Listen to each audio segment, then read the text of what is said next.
If you have an interest in horses and love learning more about horses, the horse industry, teaching, or even managing your own horse business, then you're in the right place. We would love you to join us on our mission, which is to improve the lives of horses around the world through the education of riders, handlers, and trainers. So get comfortable, listen in, and enjoy. If you have the same vision as International Horse College, which is to have a world where people safely appreciate, respect and enjoy their horses, and the horses appreciate, respect and enjoy their people, then have a look at their website, internationalhorsecollege.com, registered training organisation 31352. Now, Katharine Schreiber's on again today. How are you, Katharine? I'm doing well today. Thank you, Glenys. That's wonderful, Katharine. Now, we've had Katharine on before. I'm just trying to think, Katharine. It's been quite a few times. So I think 4 times. This will be your 5th time on. Is that about right? Yeah. Yes, ma'am. That's it. And always interesting conversation. So Katharine runs a horse sanctuary called Dharma Horse in New Mexico, is it? Yes, in New Mexico. Yep. Okay, and today we're going to be talking about 10 points for effective communication when riding. Katharine, why are we choosing this subject? I think that a lot of times people think of horses as tools that they're using to create something rather than partnering with the horse and communicating with the horse through, the riding aids, through the signals that we give. Mm-hmm. Okay. Yeah, I think that's a good explanation. It's not just a tool, it's about the communication. Yeah. Yes. Yeah. So the first thing you've got, what's the first thing? Develop a quiet seat because movement must have meaning. Horses feel everything, right? They are aware of every movement we make. Whether it has meaning to them or not is up to us. Horses feel the little pre-signals that we give before we actually give our aids, before we tell them what we want. And that's how they seem to anticipate our aids and requests. They learn what we do before we ask for something. So we can make them, it's not a good word, we can influence them with the smallest signals, the smallest movements. So why not do that? Why not lighten that relationship? Because they're feeling it. They feel everything that we do. In the beginning, a rider has an interfering seat. When you're a beginner and you're first riding. Of course. No balance, no coordination. Right. Yep. So beginning horses that teach beginners are amazing beings because they learn, kind of what to ignore and what to try to listen to. Mm-hmm. And as the rider develops, they get what we call a following seat. So they're able to kind of follow the horse's motion. Mm-hmm. Eventually, as you progress, you get an influencing seat. Mm-hmm. You have the ability to use your seat to actually say something to help the horse understand. Your hands can be there or not, and your legs can be there or not, but your seat is always connected to the horse, hopefully, that your seat's always there. So it can have the most influence if you become aware of your own weight distribution and the movements that you make. Yep.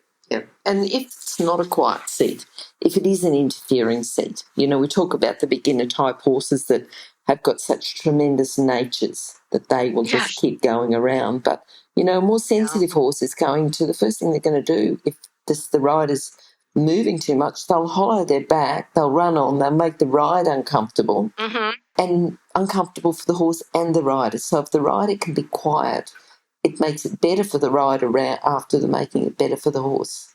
Absolutely. I believe in a process of the rider learning where they can be on the lunge line. So that yes, definitely. It's much safer. Much safer and much better for the horse. Yeah. Exactly. Yeah. That's got to be a priority. It really has to. Yeah, I think so. I think that if you, put beginners on a horse, the first thing they're going to do is try and hang on with the reins, and at least on the lunge line they can develop that independent seat a little bit better without interfering with the horse, and better for horse welfare. The horse then is not confused, not upset.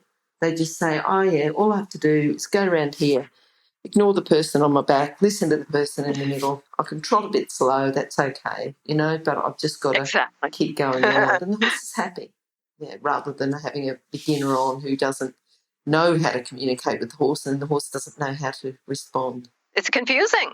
Absolutely. Yeah. Now, what about the hands? You know, we obviously don't want to pull and yank and everything, but you've got a unique way of talking to people about using the hands. I say to use your hands like you're pushing a shopping cart down the aisle. You're not going to pull on it, yank on it, turn it suddenly, let go of it completely. You don't want to pull on the reins. You don't want to drop the reins like dropping the horse into a vacuum. You want there to be that connection. Imagery is potent. Yep. You imagine and visualize when you halt a horse. Imagine that you drop an anchor down from your spine. Instead of grabbing the reins and pulling to stop him, imagine that together you just manifest this halt.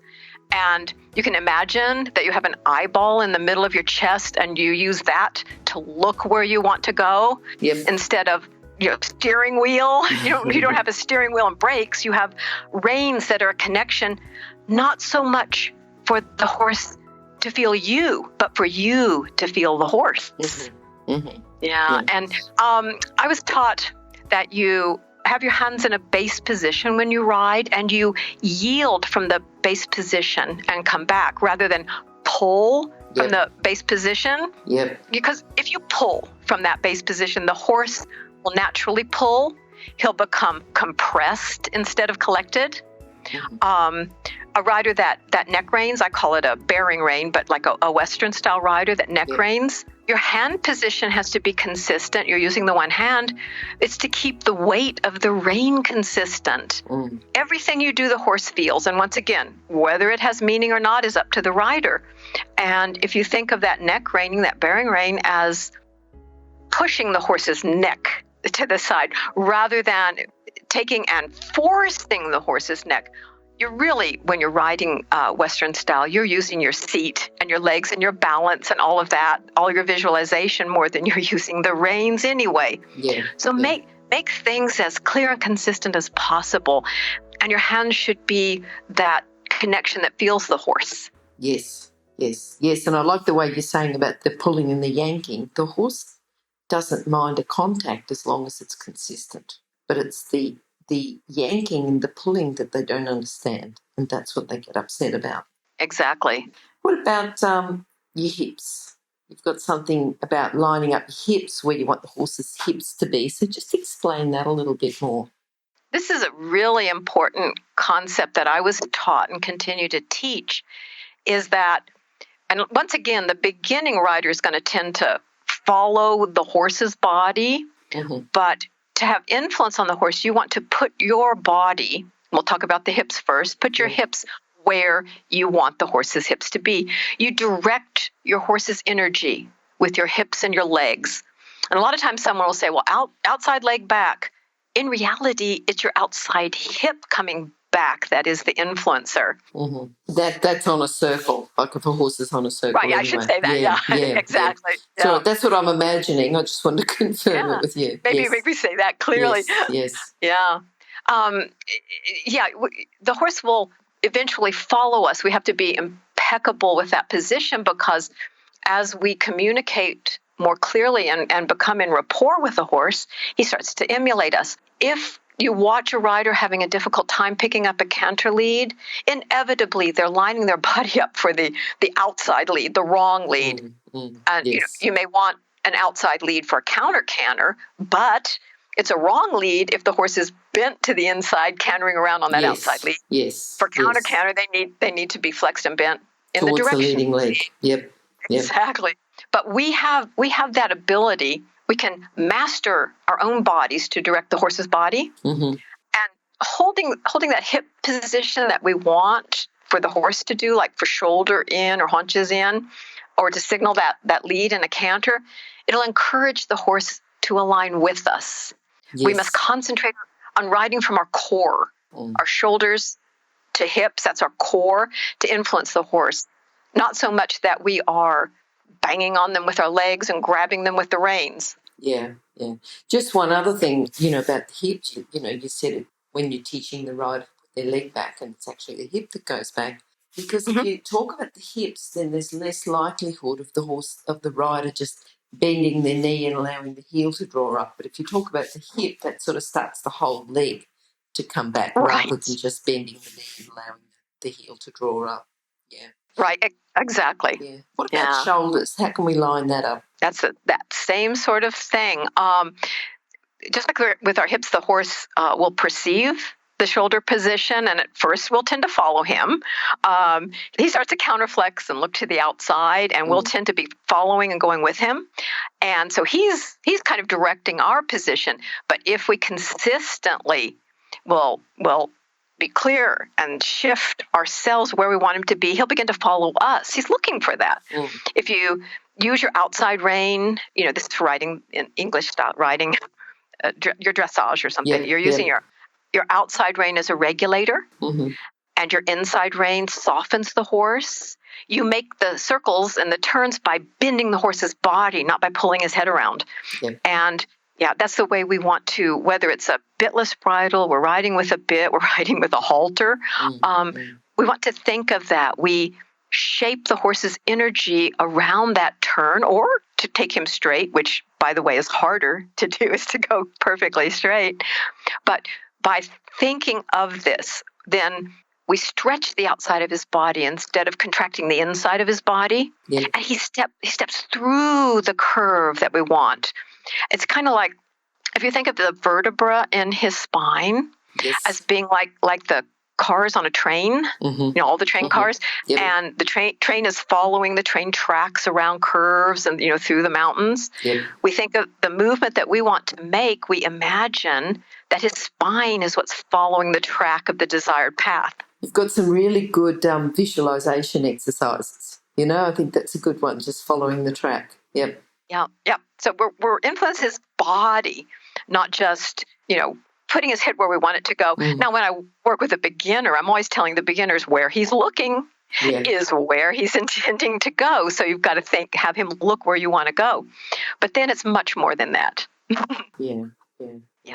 How important is the voice, to use your voice? I mean, some competitions you can't use your voice, but, you can do a bit under your breath. That's what happens so often. Really, I believe in using the voice and saying the horse's name. Your horse knows his name, and that can get his attention. You talk about your next task. You count the strides to a jump or down the long side of the arena. Horses can have trouble with what's called object permanence, and they don't fully feel secure when we disappear up onto their backs. That's why the hand walking, going walkabout on the trails beside the horse builds so much confidence in both the human and the horse. And saying their name gets their attention quickly. If you think about now, I know a lot of dressage riders who do this little, that the judge won't hear, but it's to get the horse's attention back. And they're doing it all the time. You're going around, you're hearing all the time. It's not so much what we're doing, what we're saying, because the horses are sensitive. They perceive intention and they understand the tone of voice. So it's not so much what we say, but we don't want to growl at them. We don't want to yell at them. We want to do the things with our voice that build confidence and remind them that we're there. That it's another being communicating with them, that they're not just a tool. How much should we listen to the horse then? We're talking about using our voice, but do we listen? And do we trust what we hear? That's it. You don't want your horse to feel captured, that he is captured by your hands and legs. He should flow like a river between your aids, between the reins and your soft legs. You feel him shift and stretch. You get him back where you want him to be when that river starts to kind of go past its banks. You are listening to him because he's giving you just as many signals as you're giving him. And you want to use your legs like a gentle hug. It's about that connection that you have where your core, your being is dancing with that horse and him with you, rather than he's just contained and compressed and can't get away from your hands and your legs. And when that happens, he'll submit. It's not a word I don't care for submission. But he will submit to that because he knows there may be consequences, or it feels like, the easy way to deal with it. But in the long run, what you want is for him to feel the joy of this dance with you. Yeah. Learning to trust him. It's like you are listening to what he's giving back to you, and you're trusting that he means it and he's just trying to communicate. So if he's upset about something, you find out why, because there's always a reason. And you trust that a horse doesn't have bad intentions towards you. He just has responses. And if something gets too overwhelming, he has reactions. And we need to stay in that space where we are responding, not reacting ourselves, and allow that horse, trust him to follow your direction. Yes. Direct him, yes. Okay. And then allow him, right? Okay. Yeah. Okay. Now, talk to us about the engine, the horse's engine. This is one I just love, because many people concentrate upon what they can see, and that's the head, the neck, and the shoulders in front of you. Yeah. Right. So that's all sense. you're thinking about. Yeah. But we need to shift our attention to what we feel, and that's the haunches. That's the engine of the horse pushing forward. I have this really cool thing that I thought of many years ago. There's a movie called The African Queen. Yeah. And there's a scene in it where the boat's just out of control, flowing down this river, and Humphrey Bogart's character is just pulling and trying to start the engine. And his companion says, why are you doing that? Why are you doing that? And he says, in order to steer the boat, you have to have the engine running. And I love that, because in order to direct the horse, you have to have energy to direct. Yes. And the horse's energy comes from his engine, which is his haunches, and everything about balancing him. We can call it collection, we can call it lots of things, but everything is about helping him to bring his haunches under more. As soon as we sit on his back, the weight of the rider in the very beginning, until he learns how to carry our weight, causes his back, his top line to drop, and then his haunches are out behind him a bit. Yeah. So as he learns to carry us and the haunches come under more, we are able to help him be stronger physically. We are able to help him move in the direction we want to go, just like that movie. In order to steer the boat, you have to have the engine running. Yeah. And that's my visualization always. There has to be energy. We're not shaping and working with the horse's body as much as we are shaping and working with the horse's energy. Yeah. Now, just thinking about the seat, because we talked out there, does someone, if they're developing this seat, do they need to be rigid or flexible? Can you tell us a little bit about, how much flexibility we need to have? What we have. Yeah. Because people can misinterpret that, can't they? A quiet seat, I've got to sit here, do nothing, and they get rigid. Yeah. Get rigid, yeah. Right. And that's human nature, right? And if we get upset, we tend to just tighten up. We go into a fetal position. Yep. But like we say, riding the horse is a dance. And we have to stay flexible. Rigid begets rigid. If we tighten up, the horse tightens up. And we have to be in that flexible space, that flowing space with our horse. Yep. We need to connect. We connect the heart and breath. Yep. And you feel your own pulse slow to meet his heartbeat. His heart beats a lot slower than mine does. Yes. You control your breath and breathe from the belly. You do that diaphragmatic breath from your diaphragm, and that gets you into a more relaxed state. The moment you hold your breath, you stiffen, and that signals danger to the horse. He'll hold his breath and he'll stiffen his body, preparing to flee, or at the very least, he's learning to set against the aids. So that conscious relaxation and stretching of your body keeps you effective and secure, because tension defeats you. Yes. Yep. Yes. Okay. All right. Now, from what we've done so far, horses going well, riders going well, but what happens if we have issues? Sometimes things you might think, I've covered these points so far. I've got a quiet seat. I'm using my hands correctly. My hips and shoulders line up. I'm using my voice. I'm listening. I'm riding the horse forward. I'm flexible. But, there's problems there. The horse isn't understanding what I'm trying to communicate. What happens there? Then you have to go back and you have to do something simpler or use milder equipment. I say this all the time, always return to the simplicity of the walk.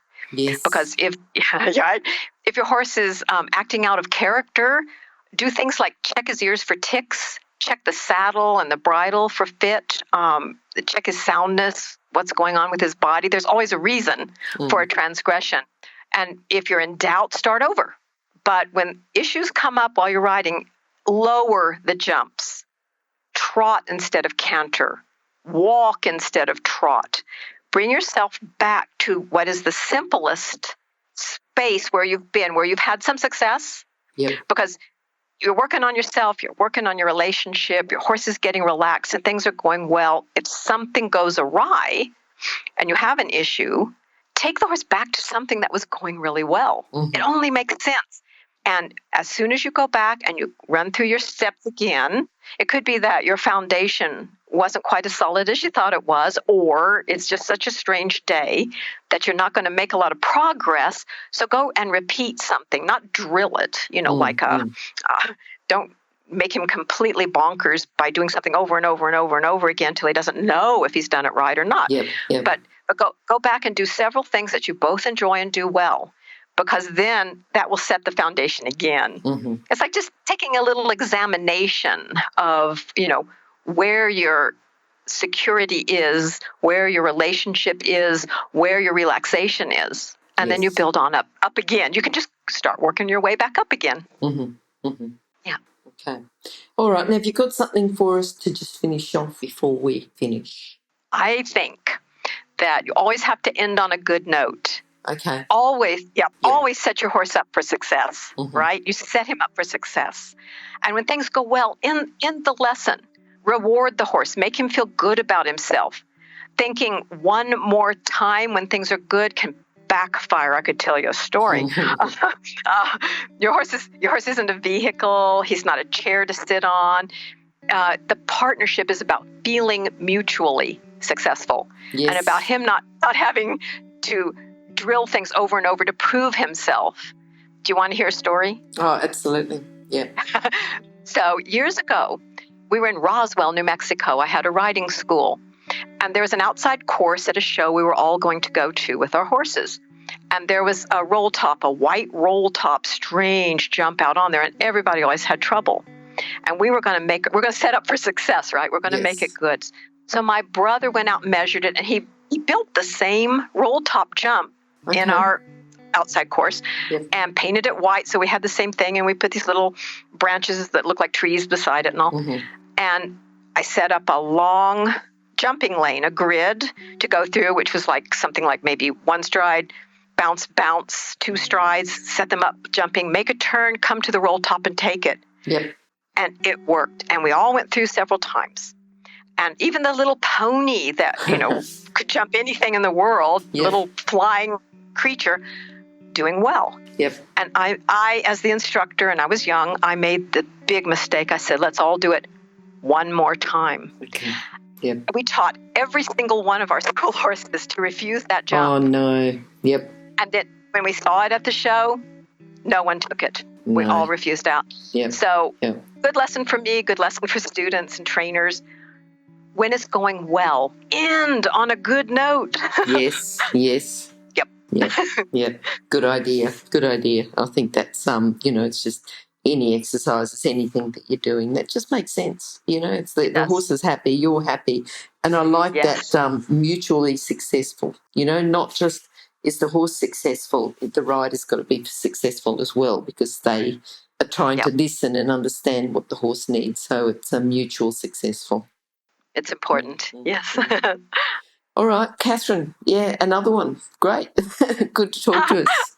Oh, I always enjoy it. Yeah, I enjoy talking to you as well. So thank you. We'll just catch up again and we'll have to talk to you again soon. I'm sure you'll come up with some great points. I'm sure you'll come up with a great subject, because you always do. And meanwhile, if people would like to contact you, what do they do? Dharma Horse, and follow you at Dharma Horse on Facebook? Both, yes. The website's dharmahorse.org. Yes. And so there's lots about us on the website, and we can keep up to date because I'm constantly updating everything on Facebook so that it's part of our educational outreach for the sanctuary, how we do things and all the amazing things that are happening now with the track system.